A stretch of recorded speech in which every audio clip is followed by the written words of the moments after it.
इसलिए हम चाहते थे कि सीबीआई सरकारी शिकंजे से निकले, लेकिन इन्होंने तो सीबीआई की ऐसी गुम्बन घेरी बनाई है। पहले उसका एक बॉस था, अब 4 बॉस बन गए। लोकपाल ग्रुप ए और बी के अधिकारी उसको भेजेगा, उसके लिए वो लोकपाल को रिपोर्ट करेगा। सीबीसी ग्रुप सी और डी के अधिकारी उसे भेजेगा, उसके लिए वो सीबीसी को रिपोर्ट करेगा। बाकी जो कोर्ट से डायरेक्ट उसके पास केसेस आएंगे, उसके लिए वो कोर्ट को रिपोर्ट करेगा। और ट्रांसफर, पोस्टिंग, प्रमोशन के लिए वो डीओपीटी के आगे माथा टेकेगा। सबसे ज्यादा नियंत्रण होता है प्रशासनिक और वित्तीय, जिसके हाथ में धन है और जिसके हाथ में ट्रांसफर पोस्टिंग है। आपने डायरेक्टर सीबीआई की अपॉइंटमेंट तो रख दी, लेकिन क्या सारे काम डायरेक्टर करेगा? उसके नीचे के सारे अफसरों का प्रशासन तो डीओपीटी के हाथ में है। इसलिए हमने ये कहा कि अगर सीबीआई को स्वतंत्र और निष्पक्ष बनाना है, तो एक तो आप उसके इन्वेस्टिगेशन और प्रोसिक्यूशन विंग को अलग करिए सीबीआई के अंदर, और उसके बाद उसका प्रशासनिक और वित्तीय नियंत्रण लोकपाल को दे दीजिए, ताकि वो इनके शिकंजे से निकले, वो एक स्वतंत्र जांच एजेंसी के रूप में काम करे। और अगर ये हमारा ये सुझाव मानते हैं, तो लोकपाल को एक एस्टैब्लिश्ड इन्वेस्टिगेटिंग एजेंसी मिल जाएगी, सीबीआई सरकारी शिकंजे से बाहर हो जाएगी और देश में भ्रष्टाचार से लड़ने का एक मजबूत तंत्र खड़ा हो जाएगा। मगर वो ये नहीं करेंगे। एक और भी संगति बताती, इसके अंदर एक धारा है 14, उसका H देखिए। जब जब हम कहते थे कि लोअर ब्यूरोक्रेसी को आप लोकपाल में ले आओ, तो कहते थे नंबर देखा है आपने, 57 लाख कर्मचारी हैं, कैसे आएंगे? और अब आप 14H देखिए। हिंदुस्तान के सारे मंदिर, सारे मस्जिद, सारे गुरुद्वारे, सारे चर्च, सारे स्कूल, सारे अस्पताल, कोई संस्था नहीं बची, उनके प्रेजेंट डायरेक्टर, उनके एक्स डायरेक्टर्स, सारे के सारे लोग दायरे में ले आए। तो ये लोकपाल बेचारा दब जाएगा उनके नीचे।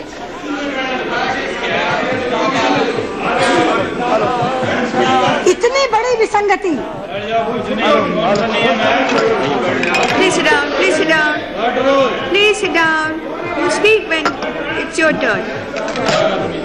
इतनी बड़ी विसंगति उन सबको ले आए। 57 लाख तो ज्यादा लग रहे थे, और इसमें जो करोड़ों लोग आ जाएंगे, उनको ला करके लोकपाल के नीचे इन्होंने रख दिया। इसी तरह से जो मैं कह रही थी कि सेंस ऑफ द हाउस की इन्होंने अवहेलना की। सेंस ऑफ द हाउस किन 3 चीजों के लिए थी? पहली थी लोअर ब्यूरोक्रेसी के लिए, लोकपाल और लोकायुक्त के लिए, सिटीजन चार्टर के लिए। लोकपाल और लोकायुक्त में तो कंफ्यूजन है, 253 के नीचे लाए हैं और कह रहे हैं ऑप्शनल है। लोअर ब्यूरोक्रेसी में ए एंड बी उधर डाल के सी एंड डी सीबीसी को दे दिया है, और सिटीजन चार्टर का बिल ही अलग लाए हैं, वो भी स्टैंडिंग कमेटी को गया है। जबकि उस दिन ये तय हुआ था कि सिटीजन चार्टर, विसल ब्लोअर, वो इसका पार्ट बनेंगे, और वो स्टैंडिंग कमेटी से आएगा। उसके बाद वो इसका पार्ट बनेगा कि नहीं बनेगा। सिटीजन चार्टर में अपने आप में बहुत खामियां हैं, विसल ब्लोअर में अपने आप में बहुत खामियां हैं। इसीलिए हमने विसल ब्लोअर के लिए बिल्कुल अलग वक्ता रखे हैं, जो केवल उसी पर बोलेंगे। सिटीजन चार्टर जब यहाँ डिस्कस होगा तब हम उस पर बोलेंगे। लेकिन मैं कहना चाहती हूँ कि इस सरकार को ये पता नहीं है कि वो इस बिल में चाहती क्या है। एक तरफ लोकपाल इतना बेचारा है कि अपना सचिव भी नियुक्त नहीं कर सकता, दूसरी तरफ लोकपाल इतना ताकतवर है कि आपसे रिपोर्ट मांग रहा है।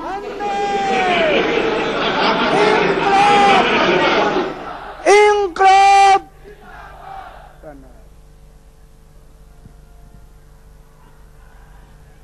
जो भी पीछे से लोग आ रहे हैं वो अपनी जगहों पर बैठना शुरू कर दें, और अनशनकारियों के अतिरिक्त जो भी लोग शेड में बैठे हैं, इनके पास समय नहीं है। आ जाएं। और दूसरा इनको ये कि किसी भी तरीके से ये जो एक जन आंदोलन चला है, इसको हम ये कह सके कि हम एक बिल ले आए। पीछे के लोग भी बैठते चले जाएं। लेकिन अध्यक्ष जी, इस सदन की ये मंशा नहीं है और इस देश की भी ये मंशा नहीं है।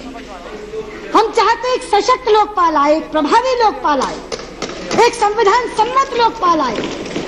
इसलिए मैं इनसे कहना चाहती हूँ की तरफ जो लोग आते चले जाएं, इधर आ कि या तो हमारे ये सारे संशोधन स्वीकार करके इस बिल को सुधारो, और नहीं तो मैं हाथ जोड़ के कहती हूँ इस बिल को वापस ले लो। इस बिल को वापस स्टैंडिंग कमेटी को भेज दो, वहाँ इस पर चर्चा हो, वापस चर्चा हो। आप 2 महीने बाद लाओ, 3 महीने बाद लाओ,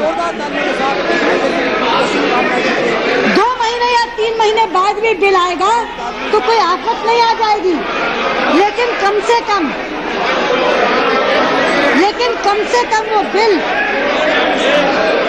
लेकिन कम से कम वो बिल, बैठिए, nothing else will go in record. नहीं, बैठिए। लेकिन कम से कम वो बिल देश,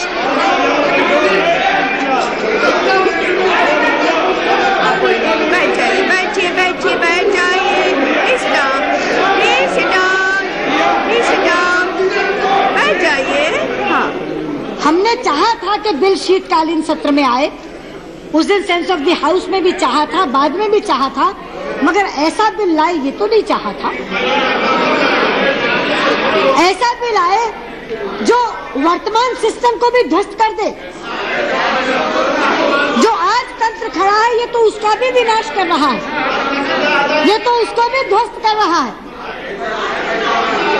इसलिए हमें ध्वस्त करने वाला बिल नहीं चाहिए, हमें देश में एक प्रभावी और सशक्त लोकपाल जो भ्रष्टाचार पर करारी चोट करे वो बिल चाहिए। आप 2 महीने और लगा लो, वापस स्टैंडिंग कमेटी के पास ले जाओ, लेकिन एक ऐसा बिल लेकर आओ जो देश की आशाओं को पूरा कर सके, जो हमारी उम्मीदों पर खरा उतरे। बहुत बहुत धन्यवाद।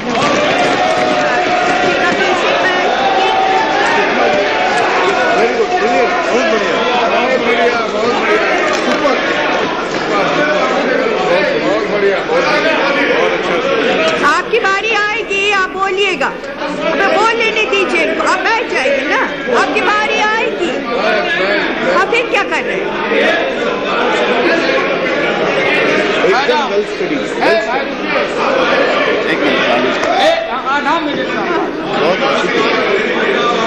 मैं मैडम ये आग्रह करना चाहता हूँ आपसे कि जिस वजह से ये बिल लाया गया है आनंद फानन में, वो अन्ना हजारे टीम इसको रद्दी के टुकड़ी में फेंक दिया। ये हम लोग बेवजह, अब विपक्ष का बीजेपी का भी बात आया, हम लोग भी बात बोलेंगे, तो ये 3 दिन तक हम लोगों से कसरत क्यों करवा रहे हैं?